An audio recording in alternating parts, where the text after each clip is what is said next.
The CEO of Westbridge Enterprises, Evelyn Hart, was the kind of woman everyone admired from afar but never dared to approach. She carried herself with elegance, spoke with authority, and made decisions that could shift entire markets overnight. But on that rainy Tuesday afternoon, as she stood in the empty corridor outside the glittering ballroom of the Grand Marlowe Hotel, she didn't look like a woman of power. She looked lost, small, and desperately human. Her company's 50th anniversary gala was in full swing. The chandeliers sparkled, violins played in the background, and every influential figure in the city was inside, mingling with champagne flutes in hand. Evelyn, however, was outside, leaning against the wall with her phone clutched tightly in her hand. She had just received a message that cut through her composure. "Your ex-husband is here with his new wife. They're waiting inside." Her heart sank. It wasn't the presence of her ex that rattled her, but the thought of walking in alone, of looking vulnerable, of being judged, of feeling like the powerful CEO who could conquer everything except her own loneliness. That's when she heard footsteps behind her. A man in faded coveralls, holding a mop and a bucket, paused at the end of the hallway. He wasn't supposed to be there. Janitors were instructed to avoid the gala areas during events. But he had a kind face, weathered by time and responsibility, and he looked at her not as the CEO, but as a woman standing there on the edge of breaking. Their eyes met for a fraction of a second, and something inside her cracked open. "Pretend you love me for 10 minutes, she blurted, her voice shaky but urgent. The janitor froze. His name was Daniel. A single father of a little girl named Lily, he worked nights to keep food on the table and mornings to get her ready for school. He had been invisible to the world for so long that the CEO's words sounded almost surreal. He blinked. "I'm sorry, what, 10 minutes, Evelyn said, stepping closer. "Just, act like you're here with me. That you care. That I'm not alone." Daniel's hands tightened around the mop handle. He wanted to say no, this wasn't his world.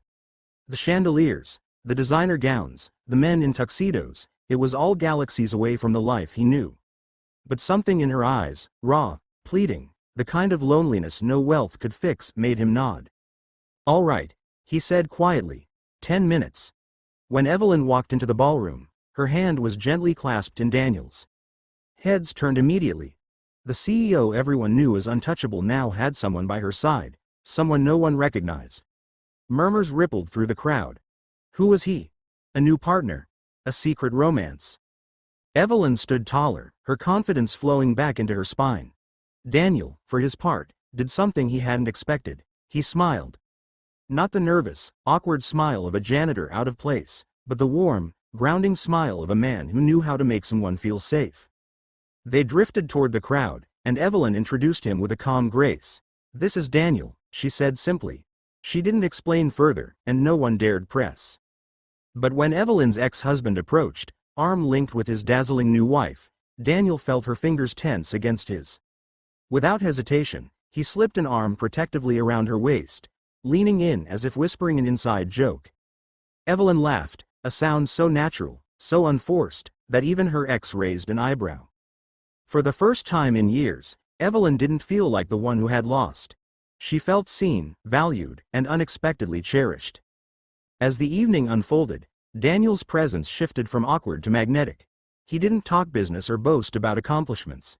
Instead, when people asked him questions, he spoke about simple things.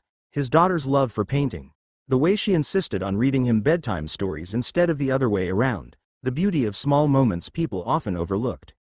And strangely, the room leaned in. The powerful, the wealthy, the untouchable, they listened. Because his words carried something they had all forgotten: authenticity.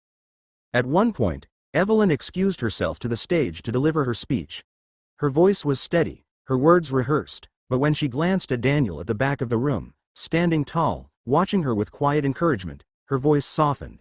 She spoke less like a CEO and more like a human being, acknowledging the sacrifices of workers at every level of the company, from top executives to the janitors who kept their world clean. It stunned everyone. Evelyn Hart had never spoken that way before. When the applause faded and the gala wound down, Evelyn found Daniel outside by the service door, shrugging into his worn jacket. "Thank you," she said, her voice quieter now. He gave a small smile. "I think that was more than 10 minutes. She laughed lightly, then her expression grew thoughtful. "Why did you say yes? You didn't have to. Daniel looked at her, his eyes steady. Because sometimes the strongest looking people are the loneliest. And if I could make that easier, even for a little while, why wouldn't I? Evelyn felt something stir in her chest, a mix of gratitude and something deeper, something she hadn't let herself feel in a long time. As he walked away, mop and bucket in hand, she realized the truth. In 10 minutes, a janitor had done what no executive, no partner, no polished suitor ever had. He had made her feel human again. A week later, Evelyn found herself in the company cafeteria, where employees of every level ate side by side. She spotted Daniel at a corner table, his daughter Lily beside him, her pigtails bouncing as she spoke animatedly about the cartoon she had watched that morning. Evelyn walked over, tray in hand. Conversations hushed around them, but she ignored the stares. Is this the famous Lily I've heard about? Evelyn asked warmly. Lily looked up, wide-eyed. Are you my dad's boss? Evelyn chuckled.